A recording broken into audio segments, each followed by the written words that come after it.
शुभोदय छात्रों। 10वीं कक्षा 8वां पाठ स्वराज्य की नींव। ये किस प्रकार का पाठ है? एकांकी पाठ है। एकांकी यानी नाटक की तरह ही है, लेकिन एक अंग वाला। यानी एक अंक वाला यानी क्या है ये? यानी एक टॉपिक लिया जाता है, एक विशेष टॉपिक को लेकर जो है इसके ऊपर कुछ नाटक की तरह बातचीत वार्तालाप की जाती है। उसी को जो है नाटक प्रदर्शन किया जाता है, उसी को जो है एकांकी कहा गया है। क्या कहा गया है? एकांकी। अभी फर्स्ट डे, पहले दिन हम लोगों ने उन्मुखीकरण, उद्देश्य, विधा विशेष, विषय प्रवेश, ये सभी कुछ जाना था और सॉरी लेखक परिचय भी जाना था। लेखक कौन है? विष्णु प्रभाकर। स्वराज्य की नींव के लेखक कौन है? विष्णु प्रभाकर। उनका जन्म जो है 1912 में हुआ और मृत्यु जो है सन 2009 में इनकी मृत्यु हो गई है। यह आदर्शवादी व्यक्ति है। वही ना होकर प्रेमचंद से परंपरा से, प्रेमचंद की जो प्रेमचंद कहानी, कौन सी कहानी है? ईदगाह कहानी है, हम लोगों ने पढ़ा था सेकंड लेसन में।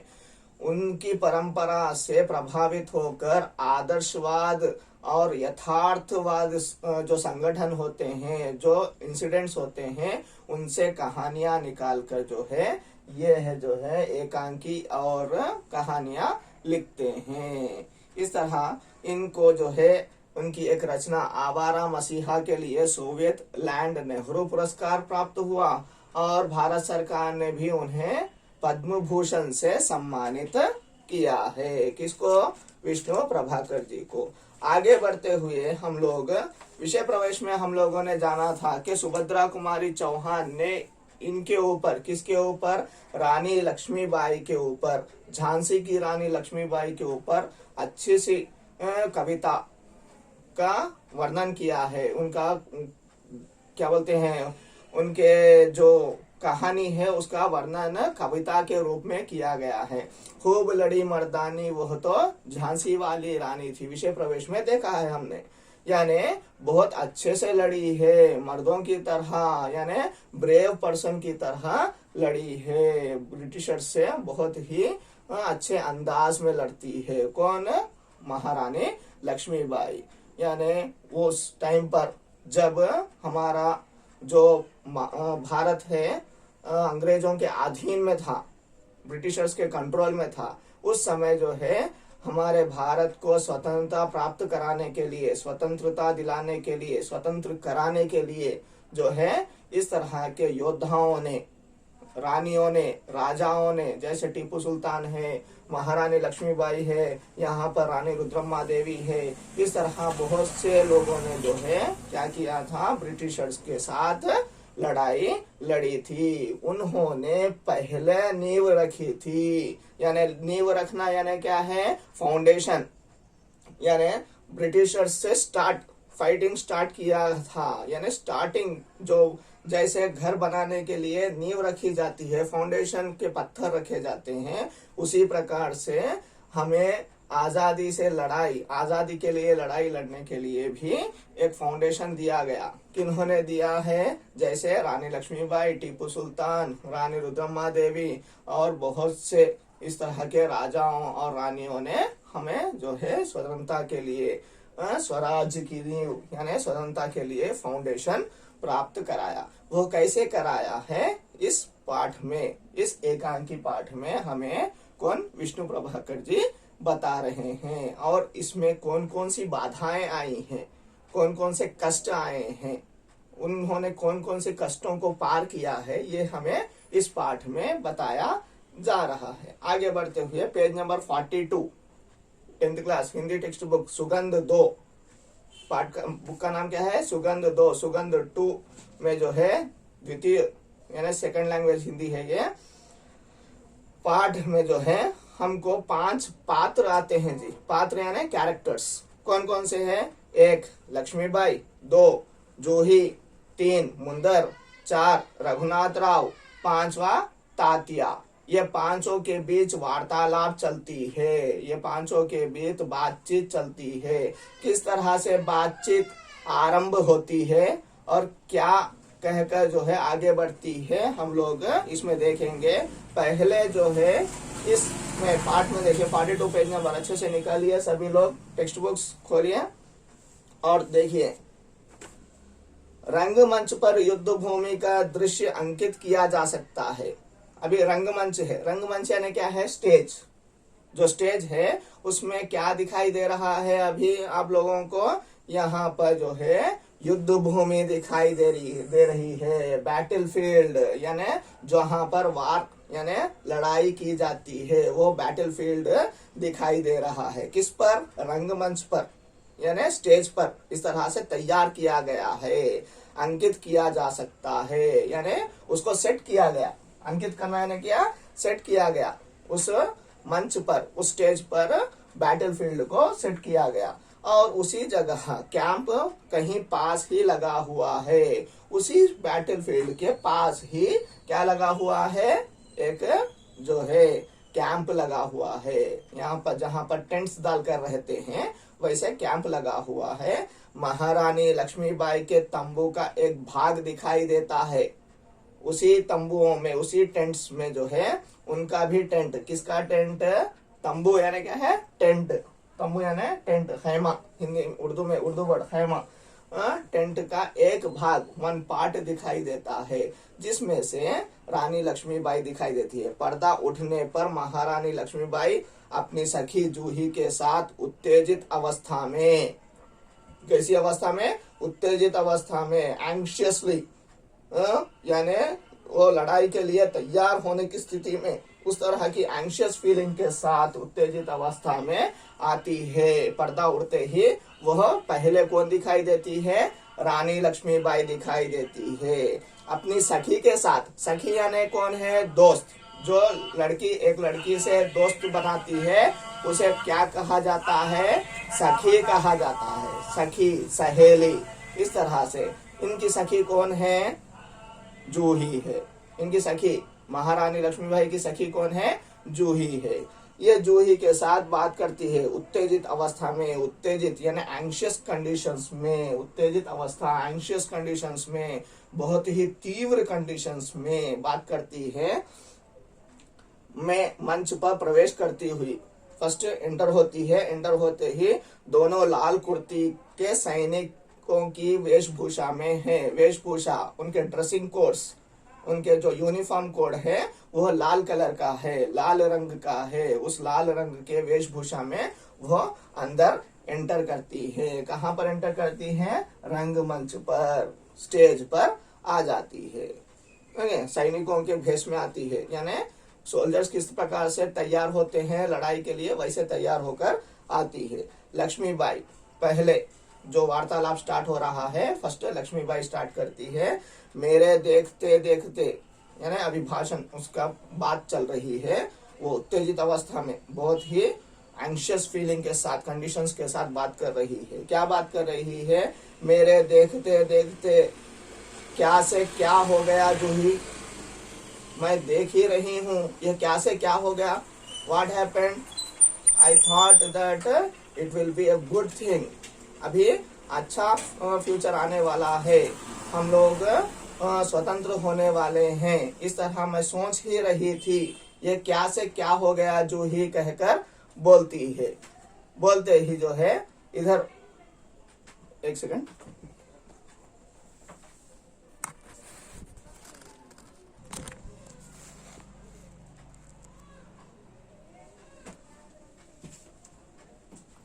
उत्तेजित अवस्था में रानी लक्ष्मीबाई बात करती है। बात करते हुए क्या बोलती है? ये क्या से क्या हो गया, मैं क्या सोच रही थी कि हमें स्वतंत्रता प्राप्त होगी, हम लोग आगे बढ़ेंगे, इस तरह सोच ही रही थी। झांसी, कालपी, ग्वालियर कहाँ गए? ये इनके प्लेसेस हैं जहाँ पर ये लड़ाई करती है। झांसी, कालपी, ग्वालियर कहाँ गए? परंतु मंजिल है कि पास आकर भी हर बार दूर चली जाती है। मंजिल पास आती लगती है, यानी हम लोग जीत रहे हैं, हम लोग स्वतंत्रता प्राप्त करने वाले हैं ऐसे लग रहा है। उतने में फिर से मंजिल, यानी हमारे जो डेस्टिनेशन है, मंजिल यानी क्या है? डेस्टिनेशन। कौन सा destination? We are going to be freedom, we are getting independence, इस तरह समझ रही हूँ, उतने में फिर से मंजिल, ये डेस्टिनेशन दूर चला जाता है। स्वराज को आते हुए देखती हूँ, स्वराज यानी इंडिपेंडेंस आ रहा है हमें फ्रीडम प्राप्त हो रहा है, ऐसे देखती हूँ। देखते ही देखते फिर क्या होता है, परंतु दूसरे ही क्षण मार्ग में हिमालय अड़ जाता है। मार्ग में, हमारे रास्ते में, यानी स्वतंत्रता के रास्ते में हिमालय के जैसे ब्रिटिशर्स आ जाते हैं। कौन आ जाते हैं? ब्रिटिशर्स आ जाते हैं, यानी अंग्रेज आ जाते हैं, आकर जो है लड़ाई के लिए तैयार होते हैं। हम उनसे जूझते हैं, हम उनसे लड़ाई करते हैं। उसे पार करती हूँ तो महासागर की डरावनी लहरें थपेड़े मारने लगती हैं। अभी उस से हम लड़ लेते हैं, किससे? ये अंग्रेजों से, ये हिमालय जैसे अंग्रेजों से लड़ लेते हैं। उतने में फिर से दूसरे वाले ब्रिटिशर्स आते हैं, दूसरे लोग आते हैं, आकर फिर से लड़ाई लड़ते हैं, महासागर की थपेड़ों की तरह आते हैं, एक के बाद एक। महासागर यानी ओशियन में जैसे एक के बाद एक वेव्स आकर, लहरें आकर जो है थपेड़े मारती रहती हैं, बड़े से धक्का देती रहती हैं, वैसे ही जो है हमें एक के बाद एक ब्रिटिशर्स आकर जो है हमारे साथ लड़ाई लड़ते ही रह रहे हैं। ఒకరి తర్వాత ఒకరు వచ్చేసి మాతో ఫైటింగ్ వార్ మీద వార్ నడుస్తూనే ఉంది, మేము ఎక్కడ ఆగడం లేదు, ఈసారి డెస్టినేషన్ దక్కుతుంది, ఈసారి మాకు ఇండిపెండెన్స్ దక్కుతుంది అని అనుకుంటున్నాము, అంత లోపల చేజారి పోతుంది कहकर बोल रही है। ओके, मारने लगती हैं, उनसे जूझती हूँ तो नाविक सो जाते हैं। अभी ये सभी ब्रिटिशर्स से, सभी अंग्रेजों से जूझती हूँ, लड़ाई करती हूँ, यस आई कैन फाइट, मैं आगे बढ़ूंगी, मैं जो है स्वतंत्रता प्राप्त करूंगी, समझती हूँ। उतने में हमारे जो नाविक है, हमारे जो बोट्समैन है, हमारे जो सैनिक है, नाविक ने कौन है? हमारे जो सैनिक है, वो सभी सो जा रहे हैं। वो सभी लोग क्या कर रहे हैं? लग्जरियस लाइफ में, विलासिता में डूबे हुए हैं। नाविक सो जाते हैं। देखो जो ही उधर क्षितिज पर, देखो जो ही उधर क्षितिज पर, क्षितिज यानी क्या है? जो फ्लैट भूमि होती है, जो फ्लैट भूमि होती है उसको क्षितिज कहा जाता है।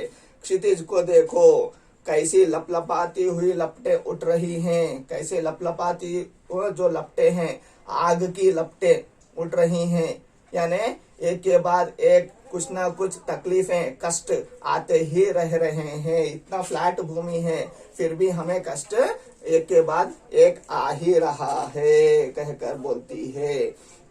उठ रही हैं, सारा आकाश धूम घटाओं से छाया हुआ है, जैसे आग उगल रही है, उबल रही है। आग यानी क्या है? फायर। जो फायर भड़क रहा है, वो फायर के साथ क्या हो रहा है? धुआं ही धुआं छा रहा है। ओके, जैसे पूरा का पूरा काला सा काला बादल की तरह, काला से काले घटाएं सॉरी धूम घटाएं, यानी धूम घटाएं यानी क्या है? काले बादलों की तरह घटाएं छा जा रही हैं, स्प्रेड हो जा रही हैं, कहीं पर भी मुझे రాస్తా नहीं दिखाई दे रहा है, నాకు ఎక్కడ దారి అవపడట్లేదు। ఒక్కరి తర్వాత ఒకరు అంగ్రేజ్ ఫైటింగ్ చేస్తున్నారు, బ్రిటిషర్స్ వచ్చి ఫైటింగ్ చేస్తున్నారు, దాని తర్వాత మన యొక్క ఎవరైతే సర్వెంట్స్ ఉన్నారో, మన యొక్క ఎవరైతే సైనికులు ఉన్నారో వాళ్ళే ఏం చేస్తున్నారు? వెళ్ళి పడుకుంటున్నారు। ఇక నాకు ఎవరు దిక్కున్నారు, ఎవరు నాకు తోడు లేరు, నాకెక్కడ ఏ ఒక్క రాస్తా, ఏ ఒక్క దారి అవపడడం లేదు, कहकर बोलती है। किससे बोल रही है? जूही से, अपनी सखी से बोल रही है। प्रलय की भूमिका है, लेकिन राव साहब है कि रक्तमंडल की छाया में ऐशो आराम में मशगूल है। कहाँ देखो वहां प्रलय ही प्रलय दिखाई दे रहा है। तूफान, प्रलय तूफान, सुनामी, इवన్నీ प्रलयము जैसे नेचर के आता है, वैसे ही हमें ब्रिटिशर्स का प्रलय आया है। उस ब्रिटिशर्स के प्रलय में हमारे सैनिक भी हमें प्रलय की याद दिला रहे हैं। हमारे जो राव साहब है, वो जो है ऐशो आराम में, means he is enjoying he is enjoying, ऐशो आराम में मशगूल है, बिजी हो गए हैं, ऐशो आराम में बिजी हो गए हैं। वो नाच गान कर रहे हैं, डांसेस देख रहे हैं, गाने सुन रहे हैं, पाडल विंटुन्नाडु, इस तरह से वो ऐशो आराम बहुत ही बिजी हो गए हैं, बहुत ही एंजॉयमेंट में बिजी हो गए हैं। हम सब रक्त मंडल में हैं, ब्लड ही ब्लड दिखाई दे रहा है उनको, वो जो है ऐशो आराम में बिजी हो गए हैं। आवेश में आते आते सहसा मौन हो जाती है, इस तरह से आवेश में आती रहती है। ये क्या हो रहा है, व्हाट इज इट हैपनिंग कहकर आवेश में आती है, उतने में फिर से मौन यानी पिन ड्रॉप साइलेंस हो जाती है, कुछ नहीं बोलती है। और बहुत बोलना चाहती थी लेकिन कुछ नहीं बोलकर चुप हो जाती है। जो ही कुछ कहने के लिए मुंह खोलती है, ये जब रानी लक्ष्मीबाई चुप हो जाती है तब जूही बोलने के लिए मुंह खोलती है।